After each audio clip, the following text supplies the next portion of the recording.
जब भगवान विष्णु ने देखा कि एक असुर भक्त धर्म और भक्ति का प्रतीक बन गया है, तो उन्होंने स्वयं वामन रूप में अवतार लिया धर्म की रक्षा के लिए।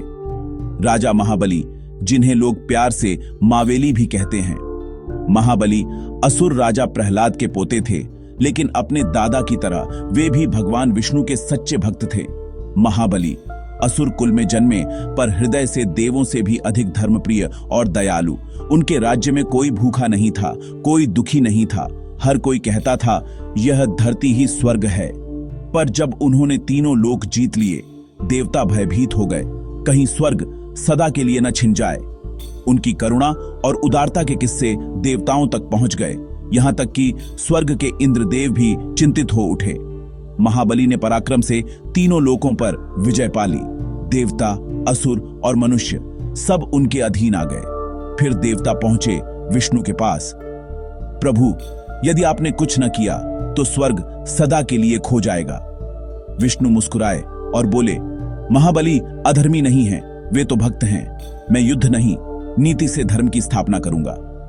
और फिर उन्होंने लिया वामन अवतार, एक छोटे तेजस्वी ब्राह्मण बालक का रूप। उसी समय राजा महाबली यज्ञ कर रहे थे, जहां वे दान में सबको जो मांगे दे रहे थे।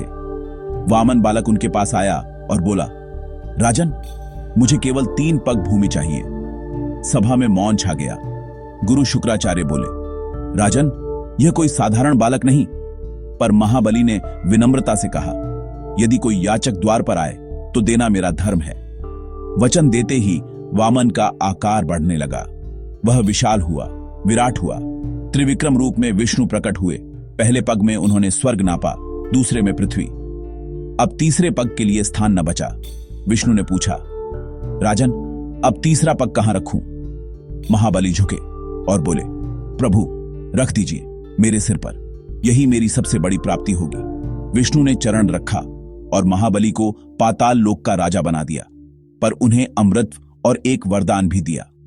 हर वर्ष तुम अपनी प्रजा से मिलने धरती पर आ सकोगे। और तब से हर साल ओणम के अवसर पर केरल की धरती महाबली का स्वागत करती है, फूलों, दीपों और प्रेम से। क्योंकि सच्चा राजा कभी मरता नहीं, वह अपने लोगों के दिलों में बसता है।